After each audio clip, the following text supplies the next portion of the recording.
Thank you. If we just reconvene the meeting after that short adjournment, we're dealing with item 5.2, the planning proposal to create a boundary adjustment on land at Mittagong Airfield. I had a registered speaker, Elizabeth Butterfield, to address the panel, and I understand that she wishes Param Gill to speak on her behalf. Is that correct? Could you come forward to the microphone?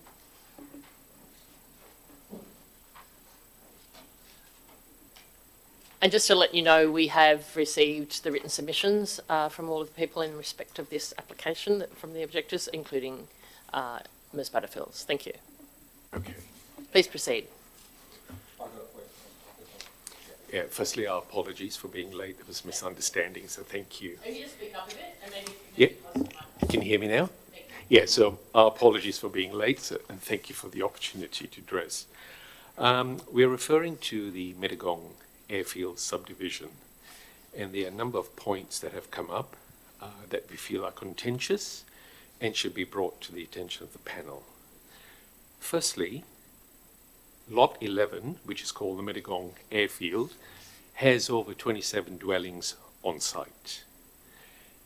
And this has not been taken into consideration in the allocation or transfer of a dwelling entitlement that is classified as unused from Lot 11 to the new subdivided block. We have written to council, we have asked for an audit to be conducted. The landowners have provided the permission for the compliance audit, but we see no results of such an audit. And it's our view that if an audit was conducted, it will reveal that the dwelling entitlement that is classified as free and able to be inherited into the new subdivided block of land physically does not exist. There is a means and ways by which you can do this, but it does mean that Lot 11, being under the 100 acres, has a dwelling entitlement, and for it to be transferred, all of the buildings or dwellings that are currently existing on Lot 11 need to be demolished. Then the inheritance of that dwelling entitlement could move to the new subdivided lot. It's also council's view that the infrastructure on Lot 11 is classified as critical, and as such, they are recommending that the subdivision occur. It is our view, though, that with a subdivision or without, life goes on. Nothing changes. The criticality is something that is a buzzword that's being used, and the Australian government defines a critical piece of infrastructure as being something of defence nature, hospitals, schools, and something that of public significance. They also define that if such critical infrastructure were to be brought down, it would adversely affect the life-being and the well-being of the Australian population. The Aero Club does not fall into this category. It's a private block of land owned by the wealthiest of individuals in the Southern Highlands for them to indulge in their private aircraft ownership pleasure. This by no means can be classified or comes close to being called critical infrastructure. Furthermore, the existing dwellings that are on the site under the LEP are classified as dwellings, having used up the allocation for the lot. The LEP considers a dwelling as being capable of used as a dwelling, and any of these 27 dwellings on site are capable of being converted into a dwelling. More significantly, there is something called a clubhouse that's on the site, in addition to the other 26 infrastructure buildings that are there. And this clubhouse has been used as a residential house for many, many, many years. I personally know of the caretaker who lived there until his passing on about year 2005 or thereabouts, and that was his residence. It was then converted into a clubhouse. And the LAP does not permit a dwelling that is left unused to be converted or granted to an additional dwelling entitlement. There is no jurisdiction or time frame that lapses that would allow a certain dwelling that exists today and is classified as unused to then be granted an additional dwelling entitlement. And Council's view is that because it has not been used since the 1980s, which is incorrect, classifies it as being unused, and hence a new dwelling entitlement automatically gets generated. There is no such thing in the LEP. It just does not exist.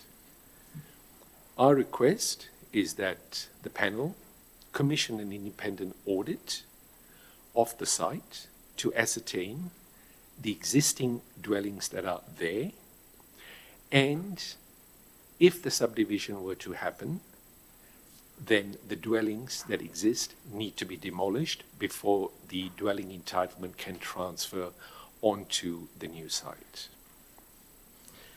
And the sole purpose, as we understand it from reading the council documents, as to the purpose of doing this subdivision is purely because the landowner has a surplus piece of land which they wish to sell. But they wish to sell it with a dwelling entitlement. Yep. And it's our view that council should not be promoting the private enterprise of development by private individuals or landowners to support the movement of dwelling entitlements that don't exist or subdivisions that don't meet the 100-acre rule in Old South Roll vicinity. Thank you for your time. I just want to understand the proposition. When you say there's 27 dwellings, I assume you mean the 27 structures that are on the non-road side of the airstrip, the hangars. That's correct. There are hangars, there are offices, there is a resident building, which is now called Clubhouse. I think there are 3 or 4 demountable buildings that have now become permanent structures. So do they have laundries? There's water supply. Yeah, that wasn't the question.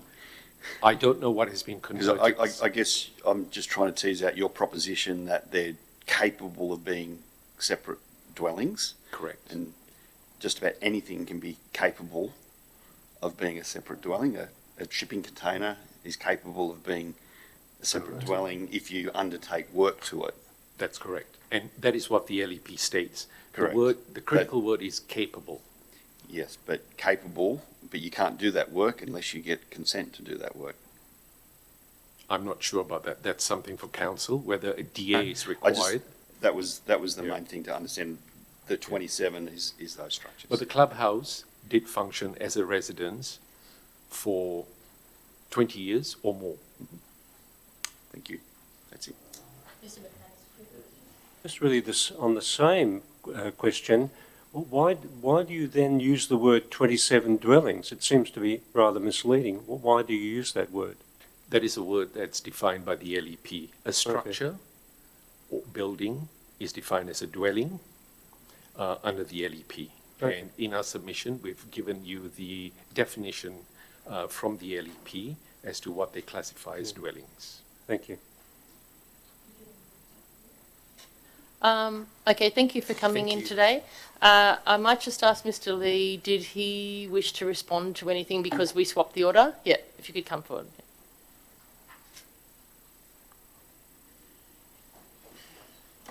Yeah, thank you, Chair. Just if I may, information that was provided to me by the club in relation to the clubhouse. It has some facilities that were installed a few years ago to assist with barbecues. Basically, it has a sink and a bench and a fridge. Doesn't have hot water. Doesn't have cooking facilities except for the barbecue. It's basically a shed. It has toilets attached to it outside. There are no sleeping facilities, no bedrooms, no facilities. It's not a dwelling house. We would have no objection if the panel thought it was necessary to advise the council that the LEP amendment could make it, belts and braces approach, if you like, and make it quite clear in the wording of any amendment that the airfield lot is not to have a dwelling entitlement, because the dwelling entitlement that we have advantage of at the moment is to go to the residential lot. The club's not after two dwellings. It just wants to retain the dwelling entitlement that attaches to the current lot 11. The clubhouse is a clubhouse, it's not a dwelling.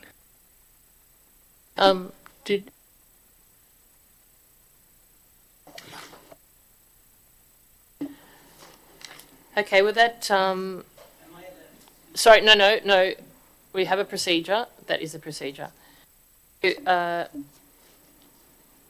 now 2:50, we'll retire in closed session to deliberate, and then we'll come back to announce our decisions. That will be live streamed, if you didn't want to wait for that, it could be up to an hour.